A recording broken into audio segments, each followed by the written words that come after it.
3I Atlas came from almost the same direction in the sky as a very unusual gamma-ray outburst. And what is really great, we have a lot of astronomers looking at 3I Atlas right now, and we are documenting all these anomalies, and we're at 15 at least right now. 15 distinct observations that don't fit standard cometary models, 15 measurements that require explanation beyond simple sublimation of ice under solar heating, 15 pieces of evidence that this object is behaving in ways we haven't seen before. And NASA is silent. This is what I don't understand. Why don't they address these obvious anomalies? Math doesn't lie, guys. The numbers are there in the data. The trajectory calculations are published. These aren't vague claims or subjective interpretations. These are quantitative observations that demand scientific explanation. And guys, I have something to ask you just a little bit. Click the subscribe button and the like button early in this video. You help my channel grow with this and support my channel. Thank you, thank you, thank you for clicking and subscribing and maybe commenting and liking and sharing and all the other stuff, you know it. The algorithm responds to early engagement, pushes videos to more viewers when people interact quickly, and that growth allows me to dedicate more time to researching these topics, to breaking down complex astronomy into accessible explanations, to documenting the ongoing mystery of 3I Atlas as new observations emerge. So they're still saying nothing to see here. This is a normal comet. Yeah, maybe it is. Maybe every single anomaly has a natural explanation we just haven't worked out yet. Maybe the coincidences stack up to 15 deep purely by chance. That's possible. But why don't you talk to people about the anomalies that Harvard professor Avi Loeb listed? Anomalies that are really well explained and documented and visible in the images? So wouldn't that be good to excite people? I mean, people are excited about 3I Atlas already. The public interest is there. Social media is buzzing with speculation. Amateur astronomers are pointing their telescopes at this object trying to capture their own observations. The enthusiasm for space science is higher than it's been in years. Why not talk to them and raise the interest in science so that maybe kids say, wow, this was fascinating, now I want to study astronomy or whatever. Guys, I don't understand the silence, and of course this is suspicious for many people. I'm not a conspiracy theorist. I'm just documenting what people and scientists find about 3I Atlas, and I have to scratch my head. You can't just plainly say this is just a comet, you have no experience with this. And Avi also says the arrogance of many scientists and the unwillingness to look at what it could be is itself a problem, a methodological failure that prevents discovery, because you've decided in advance what the answer must be rather than following evidence wherever it leads. But let's discuss in this video, are these two things related? That 3I Atlas came almost from the same direction as a very unusual gamma-ray burst. I'll explain this in detail. Don't be scared of these scientific descriptions, I'll break it down for you so that we really will understand what's happening. So are these two things related? Let's slow this down a little bit, guys. Let's examine the evidence carefully, look at the statistics properly, understand what coincidence means and what it doesn't mean, and see whether this apparent connection between an interstellar comet and a record-breaking gamma-ray burst tells us something significant, or just represents the kind of random alignment that happens when you have enough events occurring across the entire sky. What is 3I Atlas? We know it's an interstellar object. It's already an alien in the sense of coming from another star system outside our solar system. This is important to say because it frames everything else. This object formed somewhere else, under different conditions than anything native to our solar system experienced. It condensed from the disk of material around a different star, incorporated elements from that star's unique nucleosynthetic history, carries isotopic ratios that reflect formation conditions we can only infer. So it's not from the sun, not from the planets, not from the Oort cloud, even though it might look similar to Oort cloud comets in some ways. It's from deep space, from between stars, from the vast interstellar medium where objects wander for millions or billions of years after being ejected from their birth systems. Officially, it was discovered this year, July 2024. That's when the Atlas survey first detected it, when computers processing nightly images flagged an object moving against the background stars with velocity and trajectory that didn't match anything in the known catalogue of asteroids and comets. But discovery date doesn't equal arrival date. 3I Atlas didn't suddenly appear in July. It's been approaching for a very long time, travelling at interstellar velocities, crossing the vast distances between stars at speeds measured in tens of kilometres per second. Based on trajectory reconstruction, This object has been inside our solar system within the orbital radius of Neptune for approximately 8,000 years. Think about that time span. 8,000 years ago was the Neolithic period on Earth. Humans were just developing agriculture, building the first cities, inventing writing. And all that time, this visitor from another star has been falling toward our Sun, gradually accelerating under solar gravity, approaching the inner solar system where we could finally detect it. Astronomers describe directions in the sky in a very specific way. They use coordinates just like longitude and latitude that we use here on Earth, but they call it different. In space, it's called right ascension and declination. Right ascension is measured in degrees from 0 to 360, analogous to longitude, measuring position along the celestial equator. Declination is measured in degrees from plus 90 at the north celestial pole through 0 at the equator to 90 at the south celestial pole, analogous to latitude.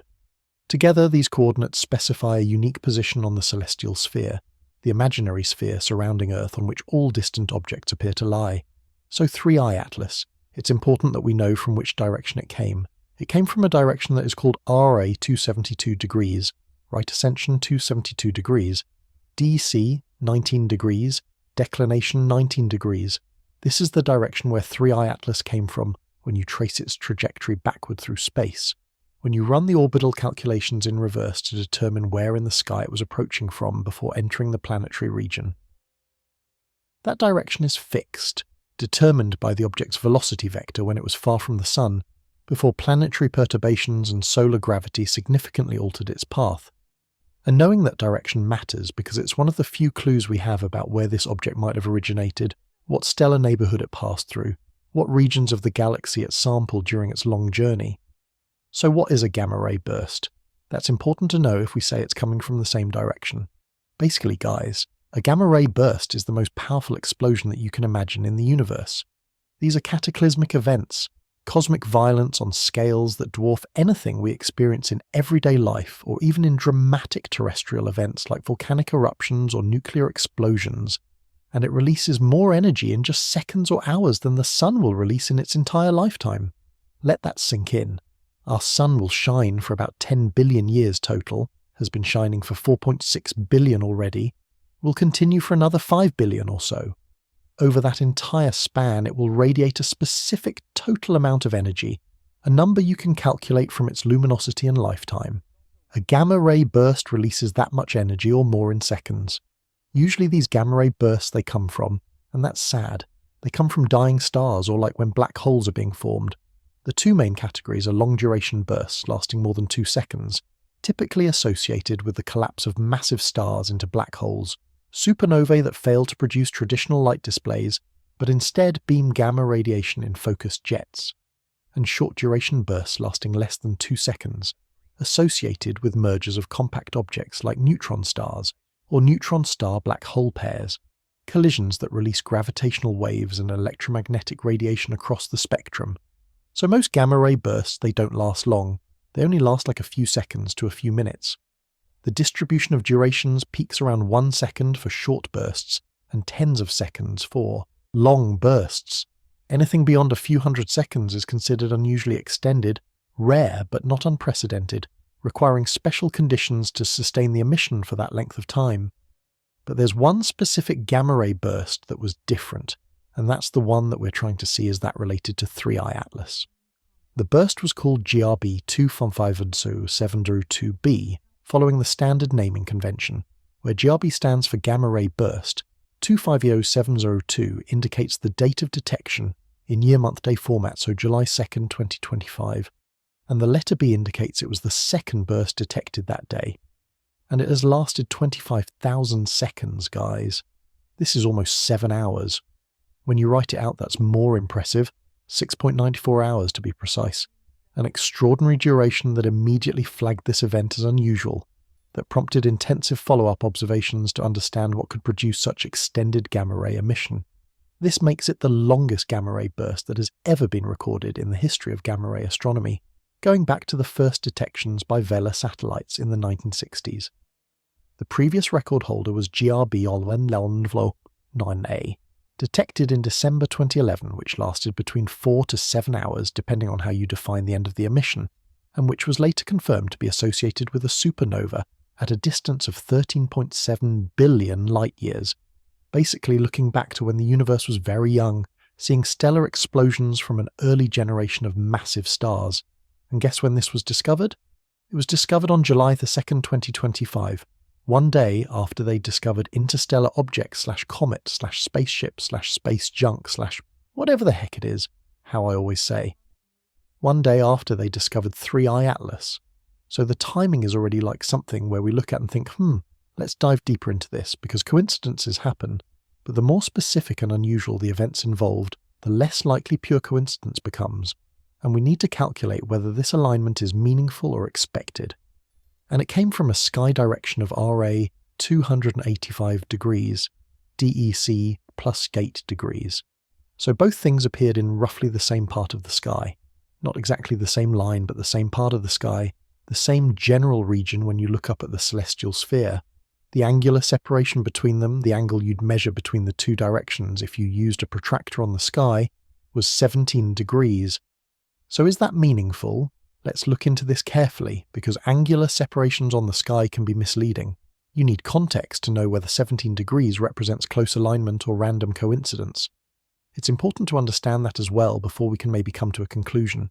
So what does 17 degrees actually mean out there in space?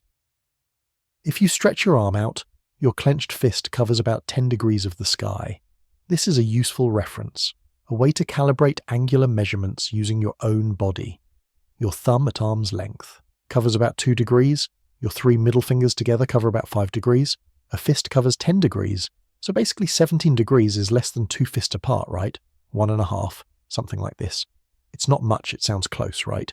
So and here is the interesting part. Statistically, I like my statistics. Statistically, this gives a chance probability of 0.02. That means 2%. Let me explain that calculation, because it's important for understanding whether this is meaningful. The celestial sphere has a total solid angle of 41,253 square degrees. That's the full sky all around you in every direction. If you pick a random point on the sky and ask what's the probability that another random point falls within 17 degrees of it, you calculate the solid angle of a circle with 17-degree radius, which is approximately 907 square degrees, then divide by the total sky area. 907 divided by 41,253 gives you 0.022 or 2.2%, essentially the 2% figure cited. At first glance that sounds rare, a 2% chance, right? You might think two events that have a 2% chance of aligning by coincidence must be connected, must share a common cause or origin. But here's the key point that changes everything. The date basically doesn't matter.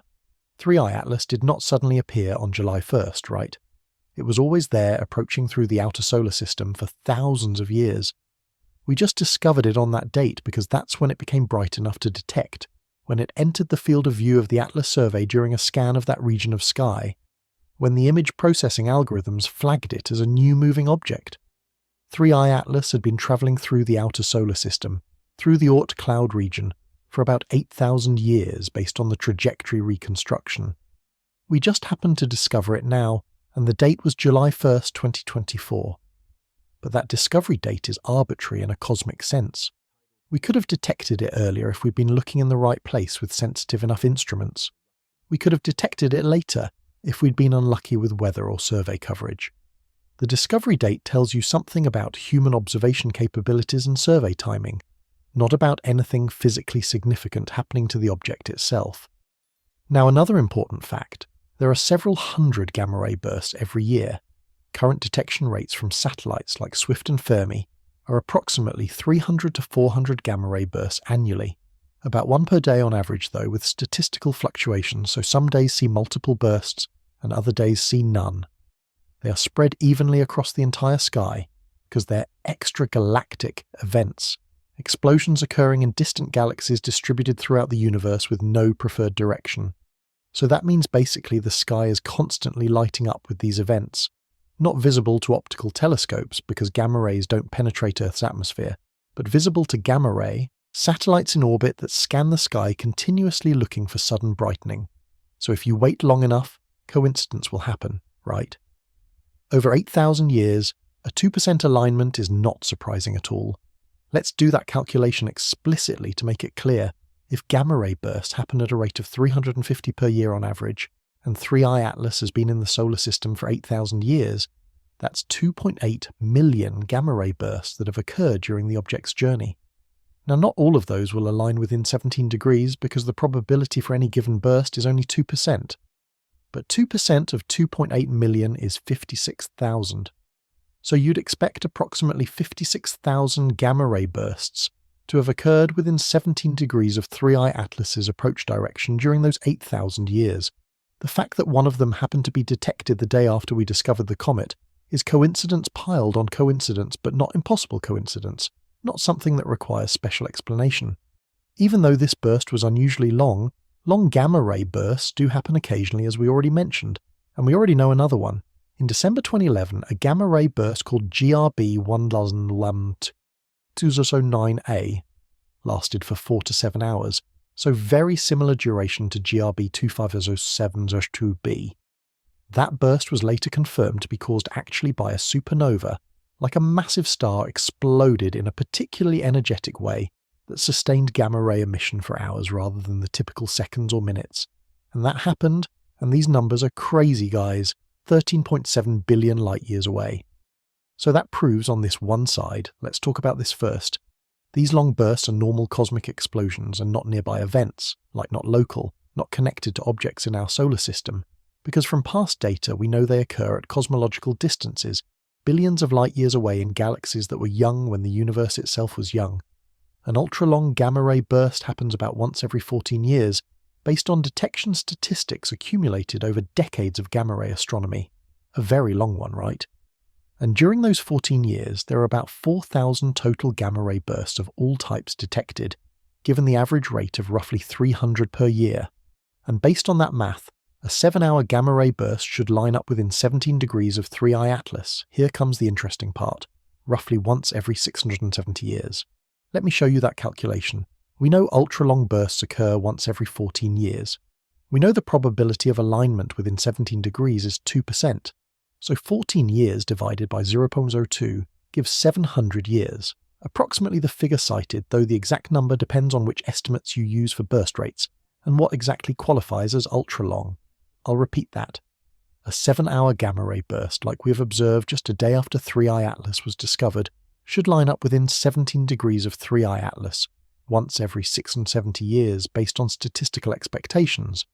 So now remember, 3I Atlas has been inside our solar system for 8,000 years, so that means we would expect about a dozen such coincidences during that time. 8,000 divided by 670 is about 12. 12 ultra-long gamma-ray bursts should have occurred within 17 degrees of the comet's approach direction during its 8,000-year passage through our solar system. And it seems this year just happens to be one of them, the one we noticed because it occurred right after we discovered the comet, and that temporal proximity made the spatial alignment seem more meaningful than it actually is. And I have to say now it gets even less impressive, guys.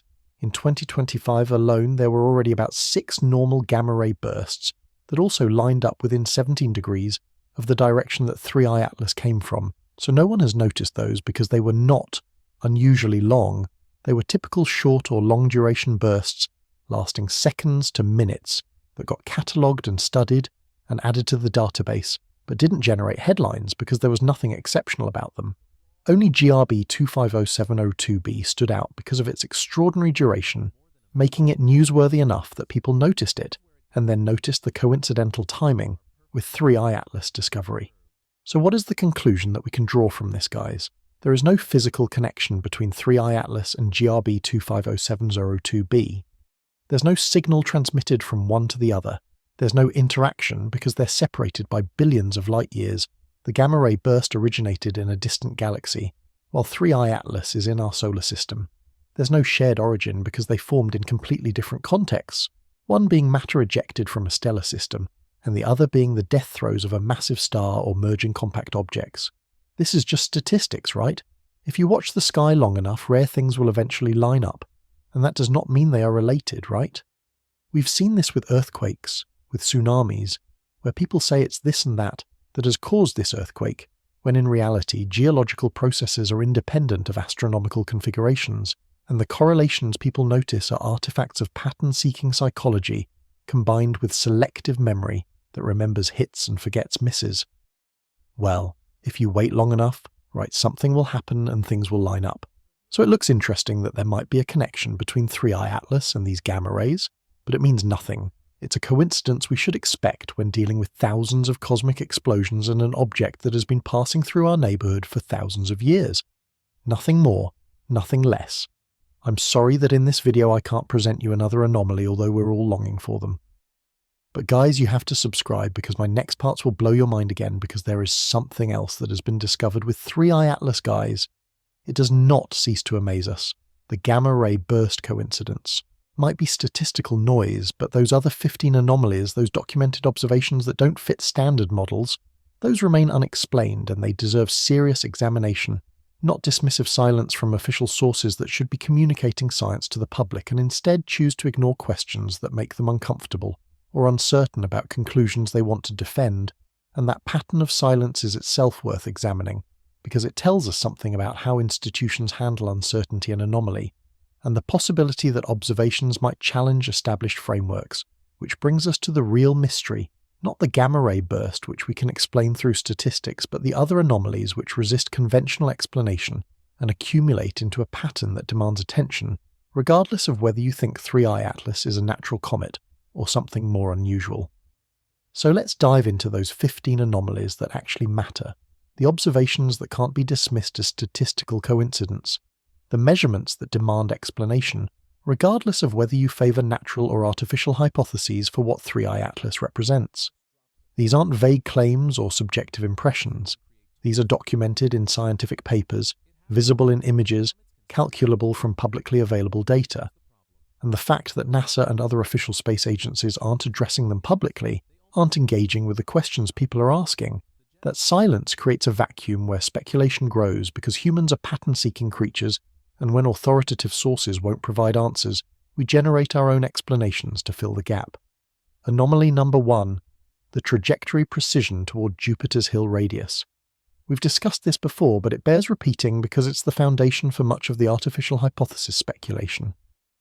3i Atlas is approaching Jupiter's Hill radius, that gravitationally stable region approximately 53 million kilometers from the planet, where orbits can persist without being disrupted by tidal forces, with extraordinary precision.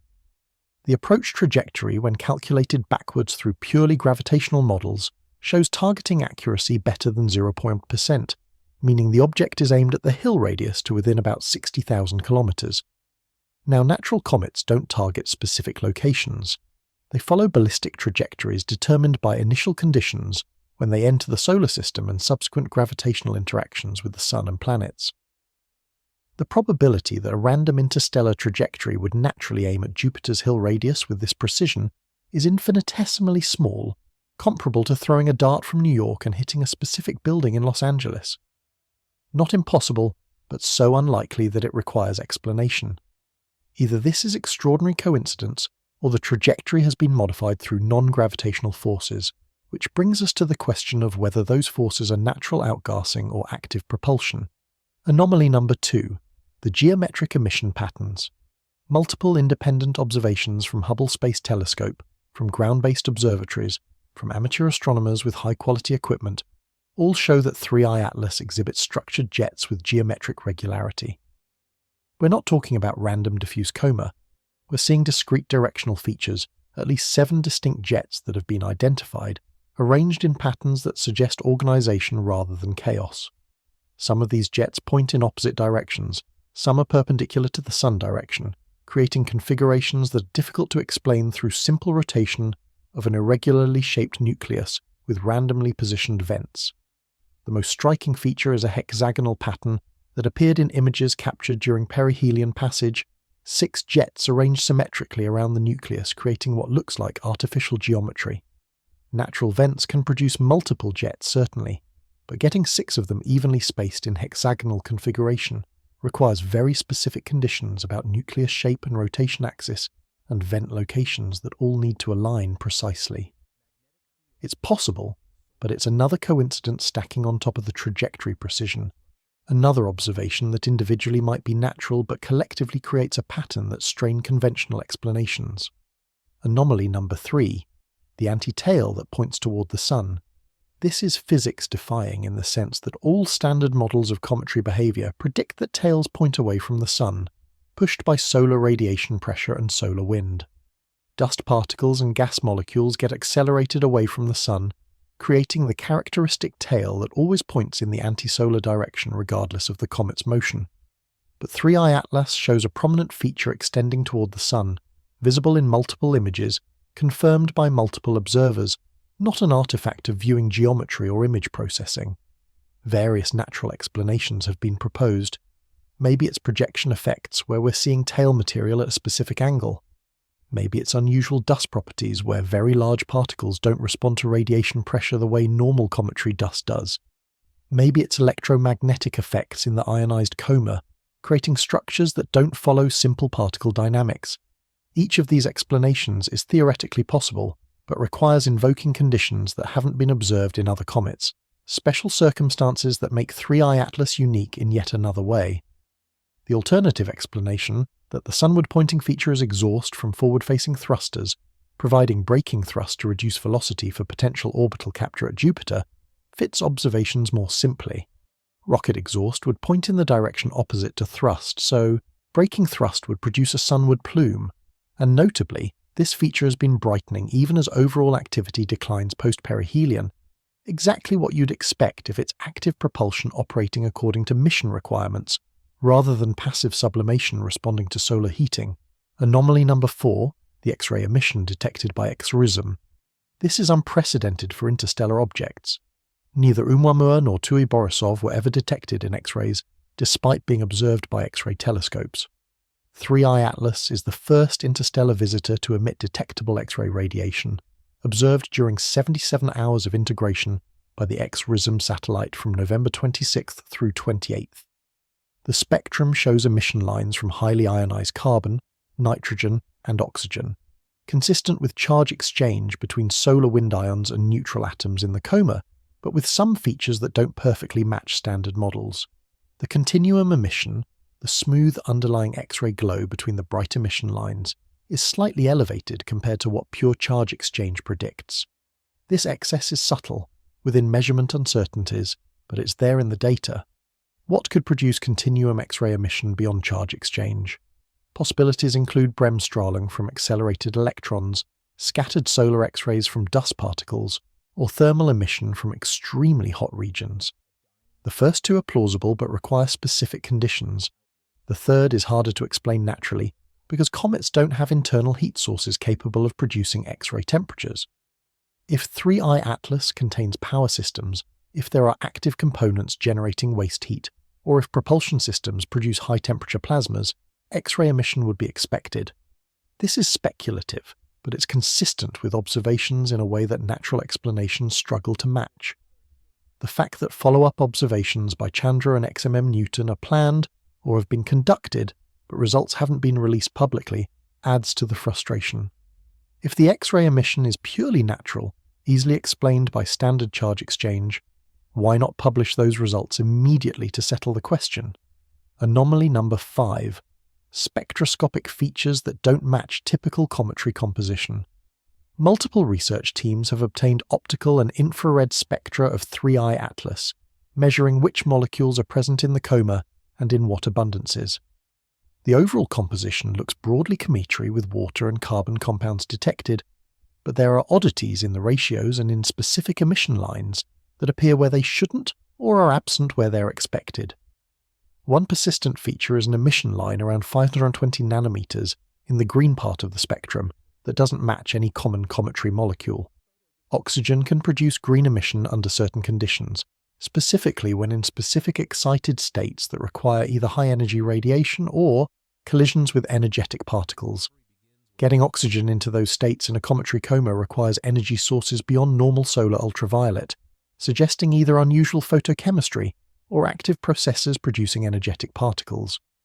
Another oddity is the ratio of CN to C2 emission, two carbon-bearing molecules that are standard diagnostics for cometary composition. This ratio is normally fairly consistent across comets, falling within a well-defined range. 3i Atlas shows a CN to C2 ratio outside that range, shifted toward more CN relative to C2 than typical comets display. This could indicate different parent molecule abundances in the nucleus ice, reflecting formation in a stellar system with different chemistry. Or it could indicate unusual photochemistry in the coma, processes that break down molecules differently than normal solar radiation does. Anomaly number 6. The rotation state and brightness variations. Most comets show periodic brightness variations as they rotate, different surface regions coming into view, creating light curves that encode information about rotation period and shape. 3i Atlas shows variations, but they're irregular, not cleanly periodic, with timescales ranging from hours to days that don't fit simple rotation models. Some analyses suggest a rotation period around 8 to 12 hours, but the variations don't repeat precisely. There are secondary periodicities superimposed on the main period, creating complexity that's difficult to explain through just rotation of an irregularly shaped object. One interpretation is that the nucleus is tumbling chaotically, rotating around multiple axes simultaneously in ways that create complicated viewing geometry. This is plausible for objects that have experienced strong perturbations like collisions or close gravitational encounters. Another interpretation is that the brightness variations reflect activity changes rather than rotation, outgassing that turns on and off, or varies in intensity due to processes beyond simple solar heating response. And a third interpretation, consistent with the artificial hypothesis, is that the variations reflect controlled orientation changes, a spacecraft maintaining specific pointing or executing attitude maneuvers that create brightness changes not related to natural rotation. Anomaly number 7. The dust-to-gas ratio evolution. Comets produce both gas from sublimating ice and dust from particulates embedded in the ice that get released as the ice evaporates. The ratio of dust production to gas production is a diagnostic for composition and activity mechanisms. Normal comets show dust-to-gas ratios that vary with solar distance but in predictable ways. 3i Atlas shows variations that don't follow the expected pattern, with the ratio changing more rapidly than solar heating alone should cause. During approach to perihelion, the dust-to-gas ratio was measured at around 0.3, meaning for every gram of gas released, the comet was releasing 0.3 grams of dust. Post-perihelion measurements show the ratio has dropped to around 0.1, a threefold decrease that's larger than models predict. One explanation is that the dust has been depleted from surface layers, that the most active venting regions have blown away their dust and are now releasing relatively pure gas. But that requires very specific assumptions about how dust is distributed in the nucleus and how sublimation proceeds. An alternative explanation is that the emission we're observing isn't purely natural outgassing, that there's a component of directed gas release that doesn't carry dust in the same proportions natural sublimation does. Thruster exhaust, for instance, would be pure gas or plasma, no dust particles, changing the overall dust-to-gas ratio in directions that depend on how much thrust is being applied versus how much natural outgassing is occurring. Anomaly number 8. The non-gravitational acceleration magnitude and direction. All active comets show non-gravitational forces, the rocket effect where asymmetric outgassing creates net thrust that changes the trajectory. The magnitude of this effect depends on activity level, and the directionality depends on where vents are located and how the nucleus rotates. For 3i Atlas, the non-gravitational acceleration has been measured at approximately 10^8 AU per day squared, comparable to what active comets typically show. But here's what's unusual. The direction of that acceleration aligns very closely with the trajectory toward Jupiter's Hill radius, much more closely than random vent orientation should produce. Natural outgassing from rotating nuclei creates forces that point in complicated directions, determined by the vector sum of all individual jets. Getting that net force to align with the optimal trajectory direction requires either extraordinary coincidence or deliberate control. If you're navigating toward a specific destination, you fire thrusters in directions that produce the required velocity changes. If you're a natural comet, your vents point wherever the geology happened to create them, and the net force is whatever vector addition gives you. The alignment between non-gravitational acceleration and optimal trajectory is another data point that individually might be coincidence, but contributes to the cumulative case that something unusual is happening. especially when combined with observations that the Sun would jet, which would produce exactly the thrust direction needed for braking into Jupiter orbit, is maintaining brightness even as natural activity declines. Anomaly number 9. The size discrepancy between estimates from different methods. Determining the size of a comet nucleus is challenging because you're looking at the nucleus plus coma, trying to separate the tiny solid body from the huge diffuse atmosphere surrounding it. Different techniques give different answers. Estimates based on brightness and assumed albedo suggest a nucleus around 3 to 6 kilometers in diameter. Estimates based on activity level and gas production rates suggest something smaller, maybe 1 to 2 kilometers, and thermal infrared observations suggest intermediate values around 4 kilometers. These discrepancies aren't unprecedented. Different methods have uncertainties and assumptions that can produce different results.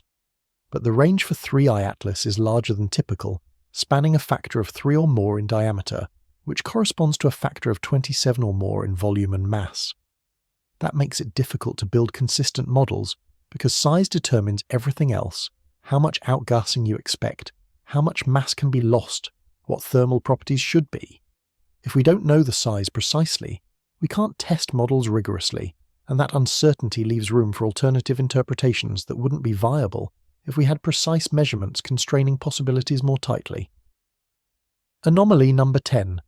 The absence of fragmentation despite high activity. Many comets, especially those making close approaches to the Sun or showing intense outgassing, fragment into multiple pieces. The stresses from rapid sublimation, from thermal gradients between sunlit and shadowed regions, from internal pressure buildup, these can exceed the structural strength of loosely bound rubble pile nuclei, causing them to split. Famous examples include Comet Shoemaker-Levy 9, which fragmented into 21 pieces before impacting Jupiter, or Comet 73P Schwarzmann-Wachmann 3, which broke into dozens of fragments during perihelion passages. 3I Atlas has undergone intense activity, releasing enormous amounts of gas and dust, experiencing rapid temperature changes as it swung around the Sun at perihelion, yet it remains intact as a single object. No fragments have been detected separating from the main nucleus, despite careful monitoring by multiple observatories specifically watching for such events. This suggests either that the nucleus is unusually strong, held together by material with cohesion exceeding what's typical for comets, or that it's structured in ways that distribute stresses efficiently, preventing catastrophic failure. Natural comets are thought to be weakly bound aggregates, rubble piles held together primarily by self-gravity and weak cohesive forces between grains. When stresses exceed these binding forces, the nucleus breaks apart. If 3I Atlas has higher structural strength than typical comets that could indicate different formation conditions, perhaps condensation in environments with higher pressures or temperatures that created stronger bonding between components, or it could indicate composition dominated by materials with intrinsic strength like silicates or organics rather than just weak ices. But there's another interpretation that fits the observations equally well. If the object contains internal structure beyond just accumulated ice and dust, if there are components designed to maintain integrity under stress, engineered frameworks or reinforced shells or compartmentalized architecture, then lack of fragmentation becomes expected rather than surprising. Spacecraft don't fall apart when they experience thermal cycling or when they vent propellant. They're built to withstand operational stresses. The fact that 3I Atlas hasn't fragmented despite apparently extreme conditions is consistent with either unusual natural strength or artificial construction, and we can't distinguish between these possibilities without more detailed information about internal structure. Anomaly number 11. The timing of activity peak relative to perihelion. Natural comets typically show maximum activity at perihelion, or slightly after due to thermal lag, the time it takes for heat to penetrate into the nucleus and drive sublimation of buried ices. The lag depends on thermal conductivity and how deeply the active material is buried, typically producing peak activity within days to weeks of perihelion passage. 3I Atlas showed very high activity during perihelion as expected in late October 2024, but activity didn't decline as rapidly afterward as thermal models predict. Months after perihelion, as we're now observing in December 2024 and into early 2025, the comet is still producing significant emissions, maintaining brightness and coma size beyond what cooling calculations suggest should occur. As the object recedes from the Sun, as solar heating decreases with the square of distance, sublimation should drop off following predictable curves based on which ices are sublimating and at what temperatures. Water ice, the dominant volatile in most comets, essentially stops sublimating beyond about 3 AU from the Sun, where temperatures drop below the threshold needed to maintain significant vapor pressure. 3I Atlas is now beyond that distance and still showing activity, which could mean the nucleus contains more volatile ices like carbon monoxide or carbon dioxide that sublimate at lower temperatures and can remain active at larger solar distances. But the activity level is higher than what those supervolatiles alone should produce based on their typical abundances in comets. One explanation is that 3I Atlas has unusually high concentrations of supervolatiles, making it compositionally distinct from solar system comets in ways that reflect its interstellar origin.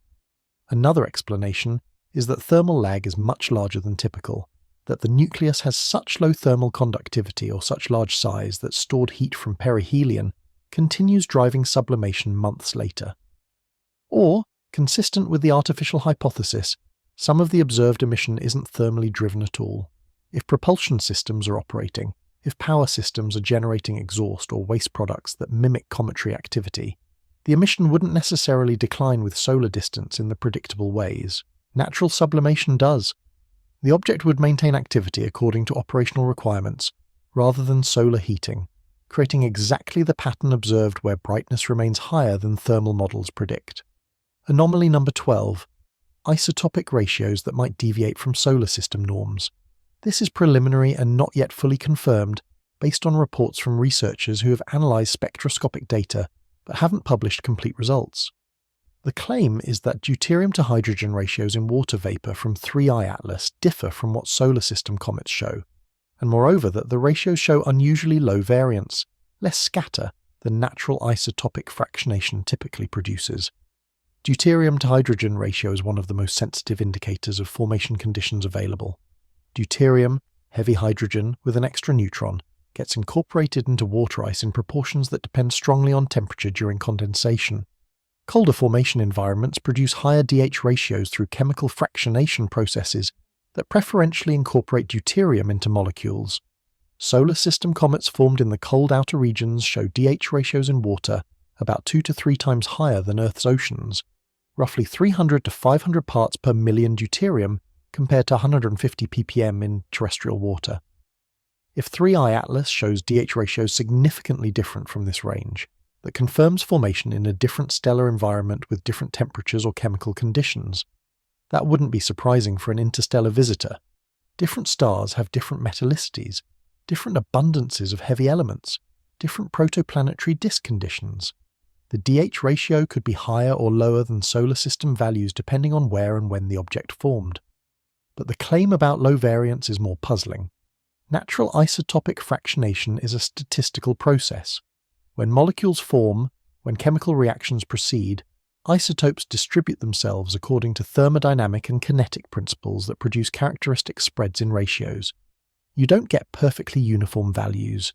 You get distributions around mean values, with widths determined by the temperature and pressure conditions and the timescales over which equilibration occurs. If measurements from 3I Atlas show DH ratios that are too uniform, that have less variance than natural processes should produce, that could indicate the water isn't natural condensate from a protoplanetary disk. It could indicate processing through systems that homogenize composition, industrial synthesis, or purification, or storage in ways that reduce isotopic variance below natural levels. This is highly speculative and awaits publication of the actual data with proper uncertainties and analysis, but if confirmed it would be another anomaly difficult to explain through purely natural formation. Anomaly number 13. The electromagnetic silence at radio, frequencies.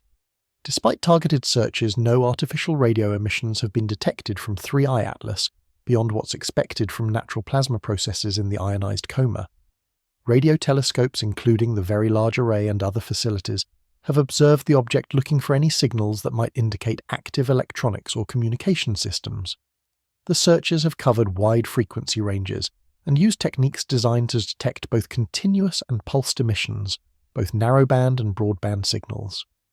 The absence of detected radio emissions could mean several things. Most simply, It could mean the object is natural and has no reason to produce artificial signals. Comets don't broadcast. They're passive bodies responding to solar heating. But if the object were artificial, the radio silence could indicate deliberate stealth, systems designed to remain electromagnetically quiet to avoid detection.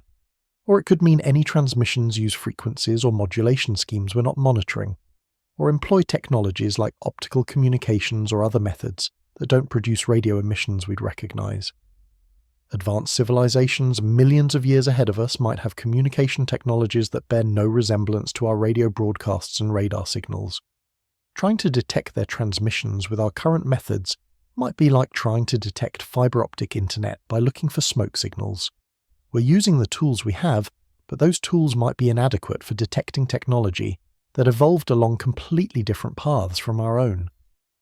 Another consideration is that if 3i Atlas is a probe, it might be in receive-only mode during solar system passage, listening for radio emissions from planets, but not transmitting itself to avoid revealing its presence. That's how we design our own reconnaissance systems, passive sensors that gather information without emitting signals that could be detected and compromising the mission. An interstellar probe designed for covert observation would logically employ similar principles, remaining radio silent while conducting its survey. Anomaly number 14. The correlation between jet activity variations and trajectory residuals. This is subtle but potentially significant. Detailed astrometric tracking of 3i Atlas's position over weeks and months shows small deviations from purely gravitational predictions, residuals that indicate non-gravitational forces are affecting the trajectory. These residuals aren't constant. They vary in magnitude and direction over timescales of days to weeks, and when researchers correlate these trajectory variations with observations of jet activity, with measurements of how bright different emission features are at different times, patterns emerge. Specifically, when the sunward jet brightens, trajectory residuals show deviations consistent with thrust in the braking direction, exactly what you'd expect if the brightening represents increased propulsion firing to reduce velocity for eventual orbital insertion at Jupiter.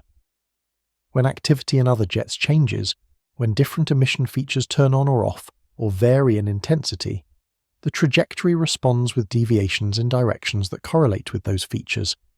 This correlation could be natural, variations in cometary outgassing happening, to produce trajectory changes simply because the jets are sources of thrust, and when they vary, the net thrust varies. But the correlation appears tighter than natural stochastic variations in outgassing should produce. Natural cometary jets don't maintain precise pointing. As the nucleus rotates, active vents point in different directions, sometimes toward the sun, sometimes away, sometimes perpendicular. The net force from all jets combined varies chaotically as rotation brings different vents into and out of sunlight. Getting sustained correlation between jet brightness and trajectory direction requires either that the vents are positioned and the rotation is oriented such that the geometry stays favourable over extended periods, which is specific and unlikely, or that the emissions aren't passive responses to solar heating but controlled thrust applied according to navigation requirements. Distinguishing these interpretations requires very precise modelling of how natural outgassing should affect the trajectory given the observed rotation state and jet geometry, then comparing predicted trajectory residuals with actual measurements. If the observed correlation is statistically stronger than natural models can produce, if the probability of natural processes creating such tight correlation is very low, that becomes evidence for active control. This analysis is technically demanding, requiring accurate knowledge of nucleus shape, rotation state, vent locations, and activity profiles.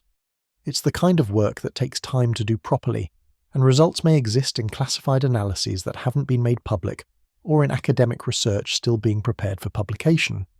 Anomaly number 15. The institutional response and the pattern of official silence. This isn't a physical property of 3i Atlas itself, but it's an anomaly in how institutions are handling the discovery and the questions it raises. When unusual objects or phenomena are detected in space, NASA and other space agencies typically engage with public interest. They provide information. They make scientists available for interviews. They issue press releases explaining what's been observed and what it might mean. Public engagement is part of their mission, inspiring interest in science and space exploration, helping citizens understand discoveries made with public funding. With 3i Atlas, despite enormous public interest that's sustained for months, rather than fading after initial discovery, despite media coverage across mainstream outlets and social media platforms, despite questions being asked. By credible researchers, including tenured professors at major universities, the official response has been minimal. NASA's statements emphasize that it's an interstellar comet, that it's being studied by various research teams, that observations are continuing, but there's no detailed engagement with specific anomalies, no discussion of what the trajectory precision means, or how the anti-tail can be explained or why X-ray emission is significant. When Avi Loeb, a respected astronomer with an established publication record and a chaired professorship at Harvard, publicly lists specific anomalies and argues they deserve serious investigation, the response from NASA and from many professional astronomers is not engagement with his arguments but dismissal, calling the artificial hypothesis irresponsible or attention-seeking without addressing the specific observational points Loeb raises. That's not how scientific discourse is supposed to work. You don't dismiss arguments through ad hominem attacks. You engage with evidence, you propose alternative explanations, you acknowledge what's known and what's uncertain. The silence and dismissiveness serve no one well. They don't advance scientific understanding because they prevent open discussion of observations that don't fit standard models. They don't serve public interest because they leave people confused about what's actually known versus what's speculation. They don't protect NASA's credibility because silence in the face of legitimate questions creates suspicion that there's information being withheld, and they don't help researchers who are genuinely uncertain about how to interpret the anomalies, because without open discussion they can't benefit from diverse perspectives and collaborative problem-solving. Several explanations for the silence are possible. One is that decision-makers genuinely don't know how to explain the anomalies and are uncomfortable admitting uncertainty publicly, preferring to maintain an appearance of confident understanding even when that understanding is incomplete. Institutional culture in many scientific organizations discourages saying, "We don't know," creating pressure to always provide definitive answers even when evidence is ambiguous. Another possibility is that the anomalies are understood, and the explanations are natural but technical and difficult to communicate to general audiences, leading to a decision that simple statements like "it's a comet" are sufficient for public consumption, even if they omit important nuances. A third possibility, more concerning, is that classified observations from military or intelligence satellites have provided information beyond what's publicly available, and that information either confirms the anomalies are more significant than publicly acknowledged, or reveals additional anomalies not yet detected by academic researchers. If classified data shows something genuinely unusual, something that might indicate artificial origin, or at least something that can't be explained through conventional cometary physics, then the silence makes sense as information control. You don't want to spark speculation or panic by acknowledging observations you can't fully explain, or by admitting that an interstellar visitor might be more than just a comet. But this strategy of secrecy and information control, if that's what's happening, fails on multiple levels. First, it treats the public as children who can't handle complex or uncertain information, which is condescending and ultimately counterproductive because people are smart enough to recognize evasion and silence as suspicious. Second, it prevents the full scientific community from contributing to analysis. The best way to understand unusual phenomena is to have many researchers examining the problem from different angles, bringing different expertise and perspectives. Keeping information classified limits analysis to those with security clearances, a much smaller pool of talent. Third, it creates a trust deficit that undermines institutional legitimacy. When space agencies that are supposed to communicate openly about scientific discoveries instead remain silent about observations that raise legitimate questions, people lose confidence that those institutions are serving public interest. And that lost trust is hard to regain. Once people believe they're being deceived or that important information is being withheld, they become skeptical of everything the institution says, even straightforward factual statements that should be credible. The silence around 3I Atlas's anomalies is creating exactly this trust problem. People see a pattern. An unusual object exhibits behaviors that don't match standard models. Researchers point out these anomalies publicly. Official channels either ignore the questions or provide unsatisfying vague reassurances, and speculation fills the vacuum. That pattern repeats with each new observation, with each new anomaly that gets documented but not addressed, creating a growing sense that something is being hidden even if nothing actually is. just because the communication is so poor. What would better communication look like? It would start with honesty about uncertainty. We've observed X behavior from 3i Atlas. That behavior is unusual compared to typical comets. We have several hypotheses about what might explain it, including natural explanations A and B, and more speculative explanation C. The data currently doesn't allow us to distinguish definitively between these possibilities. We're conducting additional observations to gather more information. Here's what would need to be true for each hypothesis to be correct, and here's what future observations might reveal that would help us decide. That kind of statement acknowledges the observations, explains the uncertainty, outlines the process for resolving that uncertainty, and trusts the audience to understand that science doesn't always have immediate definitive answers. It's honest, it's educational, it maintains credibility by not pretending to know more than is actually known, and it keeps channels of communication open so that when new information emerges it can be shared in context, rather than creating surprise that looks like information was being withheld. NASA and other space agencies are capable of this kind of communication. They've done it before with other discoveries where observations were puzzling and took time to understand. But with 3i Atlas, they've chosen differently, chosen minimal engagement, chosen to emphasize normalcy rather than addressing unusualness. And that choice is itself anomalous, itself a departure from established patterns, itself something that demands explanation. Perhaps there are internal debates within NASA about how to communicate about 3i Atlas. Perhaps there are scientists who want to be more transparent about the anomalies and administrators who prefer conservative messaging that doesn't invite speculation.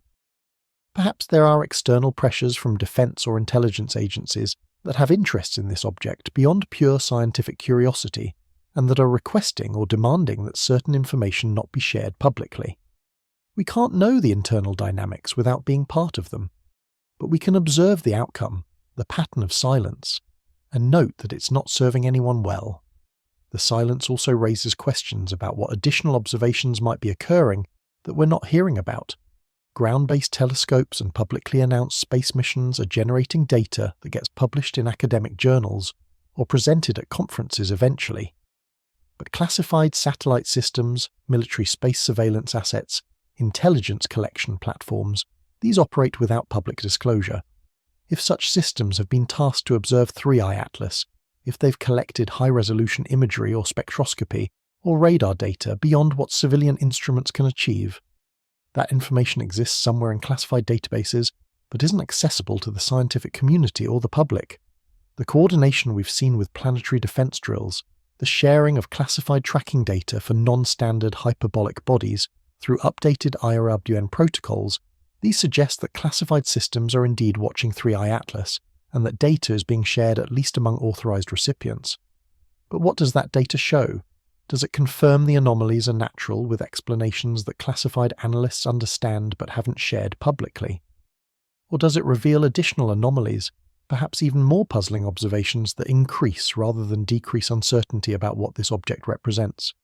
We can't answer these questions without access to classified information, but the fact that the questions can be asked, the fact that there's this gap between what might be known in classified channels and what's acknowledged publicly, that itself creates problems for public discourse and scientific progress. Democracy works best with informed citizens. Science works best with open data.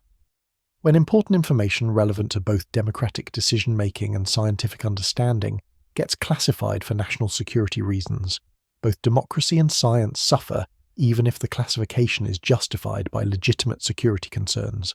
This is the uncomfortable position we find ourselves in with 3i Atlas.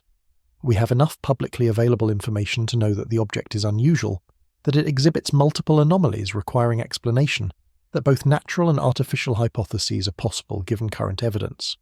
But we don't have enough information to resolve the question definitively, and we can't know whether additional information exists in classified channels that would clarify the situation or whether everyone, classified and public alike, is equally uncertain about what this object truly represents and why it behaves the way it does, and what that means for our understanding of interstellar visitors and whether we might be witnessing something more significant than just an unusual comet, but lacking definitive proof that would justify stating that conclusion with confidence. And so, we wait for additional observations for the Jupiter encounter in early 2025, for new data that might tip the scales toward natural or artificial interpretation, while institutional silence continues and speculation grows, and the gap between what's known and what's acknowledged widens, creating conditions where trust erodes, and where, regardless of what the truth about 3i Atlas turns out to be, the process of discovering that truth has been compromised by communication failures that could have been avoided through honest engagement with uncertainty.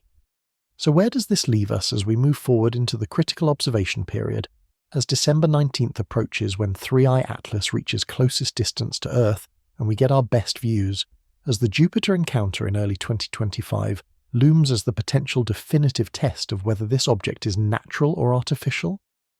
We're in a position of uncertainty with multiple possible futures, depending on what observations reveal and how institutions choose to communicate about those observations. And we're in a position where the process itself, the way this discovery has been handled, has already created consequences regardless of what the ultimate truth about 3i Atlas turns out to be. Let's think through the possible outcomes and what they would mean. First scenario, observations during closest approach and at Jupiter show nothing anomalous beyond what we've already seen. The trajectory continues to target the Hill radius, but turns out to be pure coincidence. The jets and anti-tail get explained through natural but unusual combinations of composition, geometry, and viewing angles. The X-rays are confirmed as standard charge exchange. Spectroscopic oddities reflect interstellar formation conditions different from solar system, but not impossible. Size discrepancies get resolved through better measurements. In short, every anomaly finds a natural explanation, maybe not simple explanations, maybe requiring several specific conditions to align, but explanations within known physics that don't require invoking artificial technology. In this scenario, 3i Atlas becomes an interesting but ultimately conventional scientific discovery. An interstellar comet that taught us about the diversity of planetary system formation, about how different stellar environments produce different compositions, about edge cases in cometary behavior that expand our understanding without fundamentally challenging our frameworks. The artificial hypothesis fades as speculation not supported by evidence. Researchers who promoted it face criticism for being premature, and institutional silence gets retroactively justified as appropriate caution, not wanting to fuel wild speculation about aliens when the object was always just an unusual comet. But even in this scenario, the communication failures matter. The silence wasn't justified by knowing the answer and waiting for confirmation. It was silence in the face of legitimate questions, refusal to engage with uncertainty honestly. And that creates precedent. Next time an unusual object is discovered, next time observations don't immediately fit standard models, will space agencies engage openly with the questions or retreat into silence again? The pattern established with 3i Atlas, the habit of non-engagement, could persist and damage public trust in institutions whose effectiveness depends on maintaining credibility with citizens who fund them through taxes. Second scenario, observations reveal additional anomalies that strengthen the artificial hypothesis, but don't definitively prove it. Maybe the trajectory shows course corrections that are too precise to be natural outgassing. Maybe spectroscopy detects molecules that don't occur in natural cometary ices. Maybe thermal emission shows patterns consistent with active power systems. Maybe radar finally succeeds in detecting returns and finds surfaces too smooth or structures too geometric to be natural. Each piece of evidence makes the natural explanation more strained, requires more coincidences, stacks more special pleading. But individually, none are impossible. You can still construct scenarios where everything is natural, even if those scenarios become increasingly contrived. In this scenario, we're left with ongoing debate. Researchers divide into camps, some convinced by the accumulated evidence that artificial origin is more probable than natural, others maintaining that without definitive proof, the default assumption should be natural. Papers get published arguing both sides. Conferences have sessions debating the evidence, and the institutional response becomes critical. Does NASA engage with this debate openly, acknowledging the legitimate questions and the uncertainty about answers? Or does the silence continue, the dismissiveness persist, creating a gap between official narratives and what significant portions of the research community and public believe? This is perhaps the most challenging scenario because it doesn't resolve cleanly. We don't get a clear answer. We're stuck with ambiguity, with evidence that's suggestive but not conclusive. with reasonable people disagreeing about interpretation, and handling ambiguity well requires intellectual honesty, humility about the limits of knowledge, willingness to say, "We're not sure yet," and mean it rather than using uncertainty as cover for avoiding engagement. Institutions that have already failed to communicate well about 3I Atlas's anomalies would face severe challenges trying to manage a prolonged period of unresolved debate about artificial origin. Third scenario, the Jupiter encounter produces unambiguous evidence of artificial control. 3I Atlas enters an elliptical orbit around Jupiter, or positions itself precisely at a Lagrange point, or deploys smaller objects that maneuver independently, or does something that absolutely cannot be explained through natural processes and gravitational mechanics. The proof is definitive. The artificial hypothesis is confirmed. We're witnessing active technology from another civilization, operating in our solar system, possibly observing our planets, possibly collecting data on our emergence as a technological species. This scenario is revolutionary in every sense. It's the biggest discovery in human history, confirmation that intelligence exists beyond Earth, that we're not alone, that advanced civilizations develop and send probes to explore other stellar systems.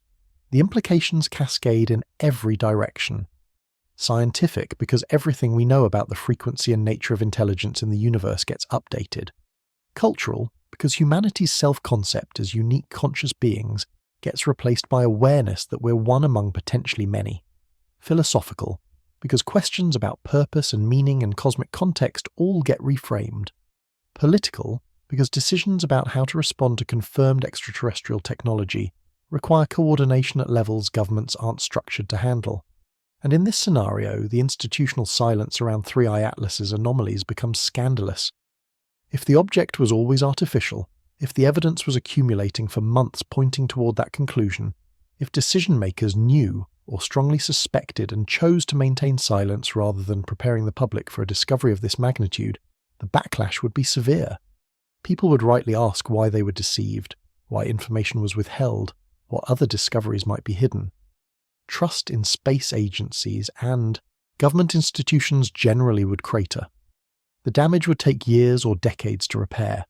Unless, and this is important to consider, the silence wasn't about knowing the answer, but about genuinely not knowing and not wanting to create panic or wild speculation based on uncertainty.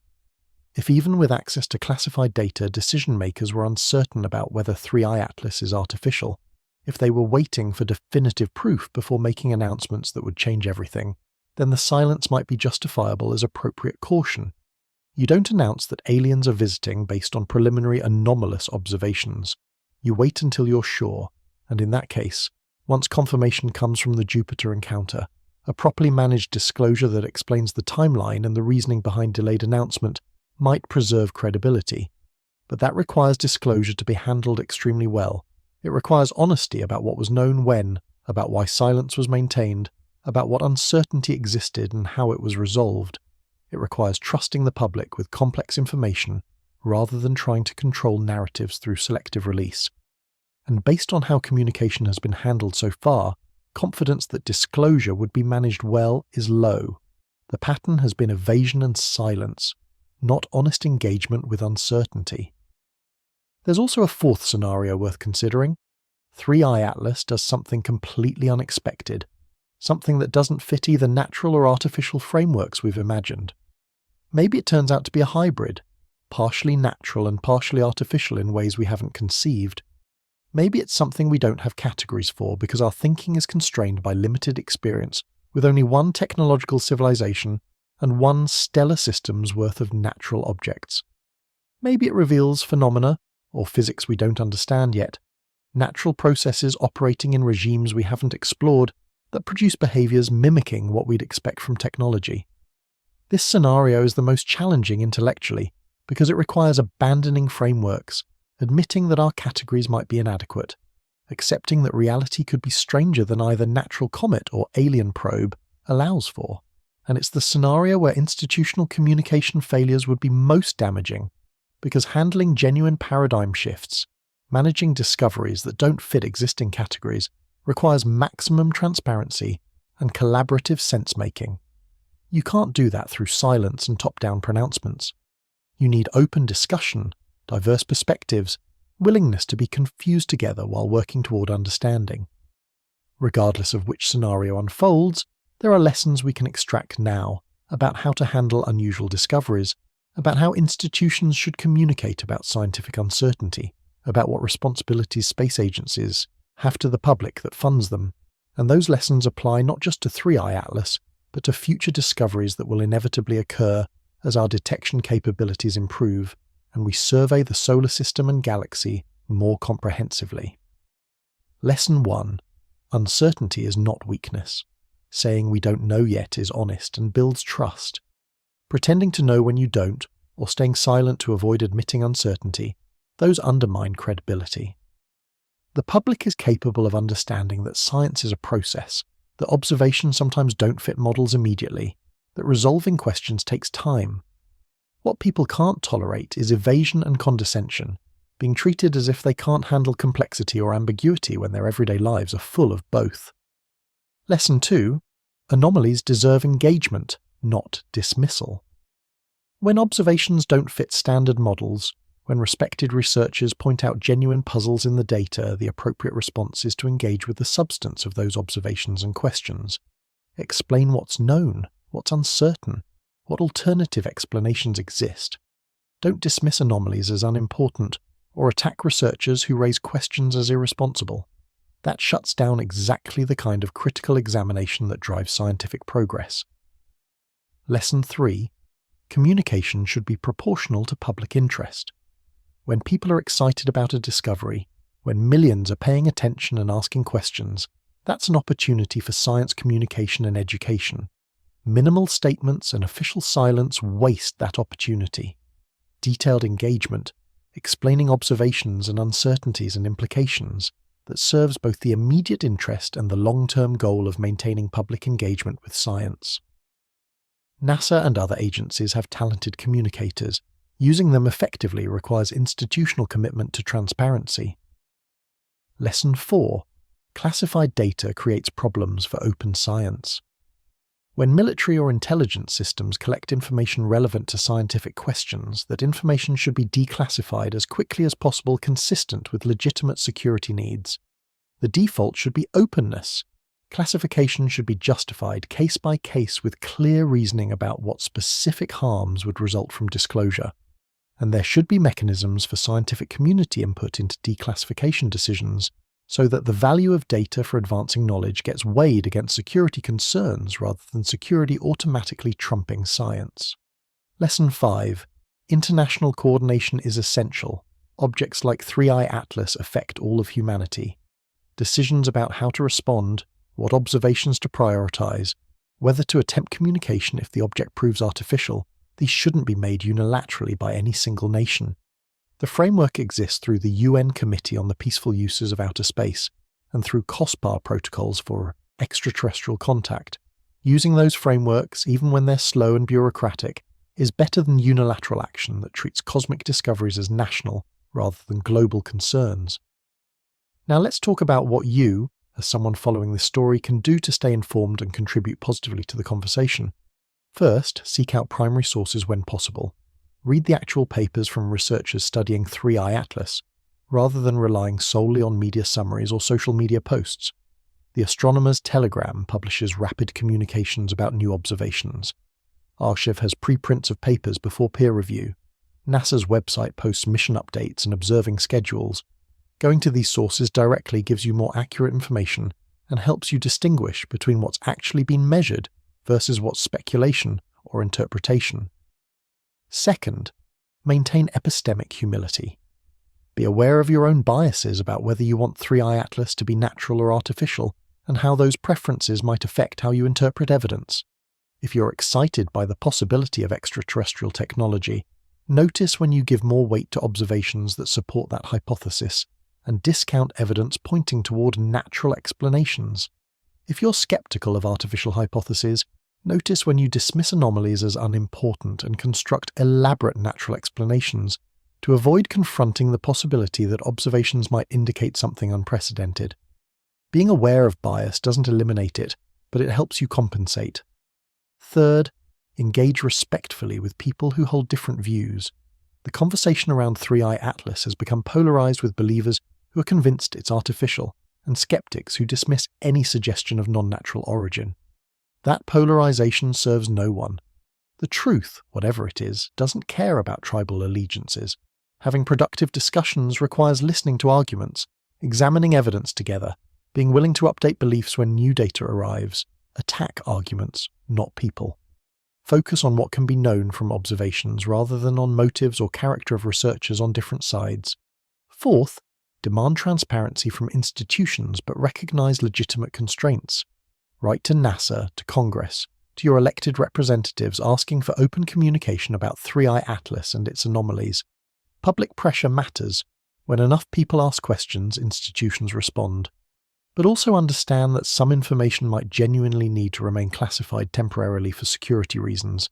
The key is that classification should be justified and minimal, not used as blanket excuse for avoiding disclosure of anything potentially controversial. Fifth, prepare yourself mentally for various outcomes. Think through how you'd respond if 3i Atlas proves to be natural despite the anomalies. Would you be disappointed? Relieved? What would you want to learn from the episode about how science handles unusual observations? Think through how you'd respond if the Jupiter encounter confirms artificial origin. How would that change your worldview? What questions would become urgent? What responses would you want from governments and scientists? Doing this mental preparation now means you won't be paralyzed by shock if dramatic developments occur. The next few months are crucial. December 19th. Closest approach is days away. Observations are being planned by telescopes around the world and in space. JWST will point its infrared instruments at 3i Atlas, collecting spectroscopic data that might reveal composition anomalies or confirm natural cometary molecules. Hubble will capture high-resolution images of the jet structure. Ground-based observatories will track position precisely building the trajectory solution. And all of this data will flow into analysis pipelines, be examined by researchers, eventually be published or presented at conferences where it becomes accessible to wider scientific community and public. Then, in early 2025, probably January or February, comes the Jupiter encounter. This is potentially the definitive test. If orbital insertion occurs, if 3i Atlas demonstrates controlled navigation by entering elliptical orbit or Lagrange positioning, that's unambiguous proof of artificial control that would force even the most skeptical researchers to acknowledge something extraordinary is happening. If the object passes through without capture, following a hyperbolic trajectory as natural interstellar visitors do, that doesn't prove natural origin, but it removes one of the strongest arguments for artificial hypothesis and shifts the burden of proof back toward requiring other evidence to support claims of technology. The space between now and those critical observation windows is time for preparation, for thinking through implications, for having conversations about how we want humanity to respond to various possible outcomes. It's also time for applying pressure on institutions to communicate better, to engage openly with the questions people are asking, to trust citizens with complex information rather than retreating into silence that breeds suspicion. And it's time for maintaining curiosity while resisting premature certainty, for staying engaged with the mystery while acknowledging that mysteries sometimes have mundane answers, even when we want them to be extraordinary. One thing we know for certain, 3i Atlas has already changed the conversation about interstellar objects and about the possibility of extraterrestrial technology. Before this object, such discussions were largely theoretical or based on the ambiguities of Oumuamua. Now we have another data point, another visitor exhibiting behaviors that strain natural explanations, another opportunity to examine whether our assumptions about cosmic visitors are complete, or whether we need to expand our thinking about what's possible. Even if 3i Atlas proves to be natural, even if every anomaly finds conventional explanation, the questions it raised and the frameworks it forced us to consider, those persist and will inform how we approach future discoveries. And make no mistake, there will be future discoveries. Interstellar objects pass through our solar system regularly. As surveys improve, as sensitivity increases, as coverage becomes more comprehensive, we'll detect more of them. Some will be conventional, comets and asteroids that behave exactly as models predict.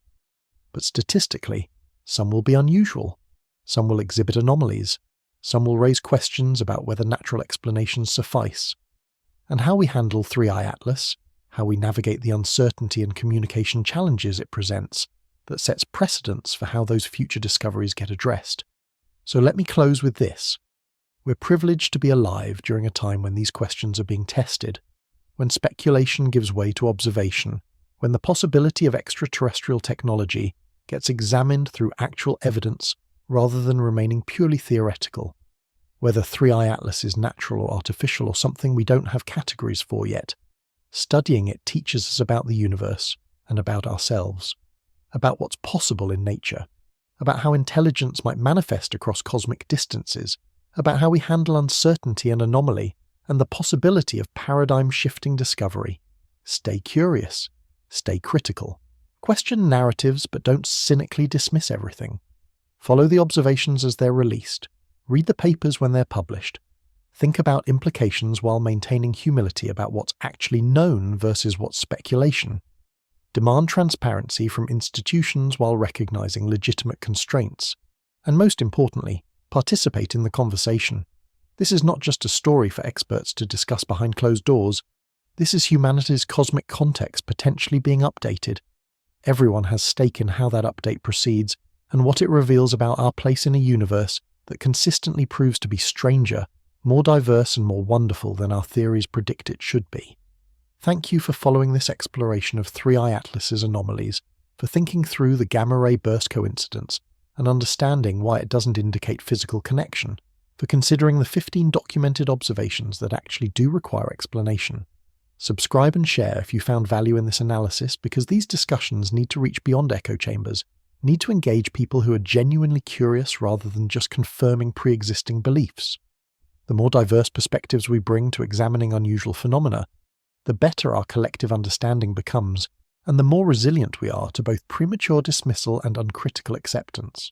The story continues, the observations proceed, and whatever December 19th reveals, whatever the Jupiter encounter shows, we'll be here to discuss it honestly, to examine evidence carefully, to update beliefs when data demands it, and to maintain that difficult balance between skepticism and openness that serves us best when confronting mysteries we didn't expect but can't ignore. That's what this is fundamentally about. Paying attention to what's actually happening above us, asking what it means, and being willing to follow wherever honest inquiry leads, even when that path takes us to conclusions we didn't anticipate or frameworks we need to revise, because the universe doesn't owe us comfortable answers, but it does reward patient, careful observation with knowledge that expands our understanding incrementally and sometimes dramatically when phenomena appear that don't fit existing categories, and force us to either expand those categories or create new ones that better match reality as it actually is, rather than as we assumed it must be based on limited experience, with only one planetary system and one example of technological intelligence and a sample size of cosmic visitors that until very recently was effectively zero. So that's it for today. If this satisfied your curiosity or helped clarify what we actually know versus what's speculation about 3i Atlas and the gamma-ray burst and the anomalies that matter, give this video a like and share it with anyone else wondering whether we're witnessing something unprecedented or just an unusual but ultimately natural comet. The answer will emerge from observations over coming weeks and months. Our job is to watch carefully, think critically, and communicate honestly about what we see. Thanks for being part of that process.